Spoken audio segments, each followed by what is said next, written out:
BNP ক্ষমতায় আসছে দীর্ঘদিন পরে এবং একটা বলা যায় অপ্রস্তুত অবস্থায় আসছে। এই যে এই সময়ে এসে হাসিনার পতন হয়ে যাবে, আমরা সরকার গঠন করে ফেলবো, আমরা বিরোধী দলে এরকম কেউ ভাবছি? কেউ ভাবি নাই। বলা যায় যে আল্লাহর পক্ষ থেকে একটা স্পেশাল হাদিয়া এই জাতিকে আল্লাহ দিয়েছেন, আমাদের ছাত্রদের আন্দোলনের প্রেক্ষাপটে সরকার পতন। এখন একটা রুগ্ন অর্থনীতি, ধ্বংসপ্রাপ্ত অর্থনীতি তারা কাজ করছে। আমাদের মাননীয় প্রধানমন্ত্রী দেশের বাইরে ছিলেন, বহুদিন দেশের সাথে তার কোনো যোগাযোগ নেই। যতই বলেন আপনি দূর থেকে একটা জিনিস দেখা আর কাছে এসে, তো তার সব বুঝে উঠতে তো সময় লাগবে ভাই। আমরা মনে করি না যে এটা সরকারকে ওভারনাইট সব শেষ সমাধান করে ফেলবে, এটা এত অবিবেচক হইলে তো চলবে না। সরকারকে সময় দিতে হবে এবং তারা কাজ করছে।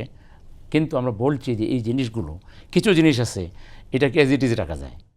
আপনি করবেন কোনটা যেটা আপনার জন্য থ্রেট মনে করবেন, যেটা আপনি মনে করবেন আপনার জন্য হার্মফুল, ওইটাতে আপনি হাত দেবেন। যেটা স্টেবল আছে, আপনার কোনো ক্ষতি করতেছে না, আপনি আগে ওইটাকে হাত দেবেন নাকি? এই জাতীয় কিছু ব্যাপারারই মাননীয় প্রধানমন্ত্রী অবশ্যই তিনি বিচক্ষণ মানুষ এবং বেশ ভালো ভালো কিছু তার ব্যক্তিগত পক্ষ থেকে তিনি আচার ব্যবহার কিছু বিষয় যেগুলো আমাদের দেখাচ্ছেন, আশা করছি গোটা প্রশাসনে তিনি সেটা করবেন এবং তার দলের লোকেরা সেটা অনুসরণ করবে।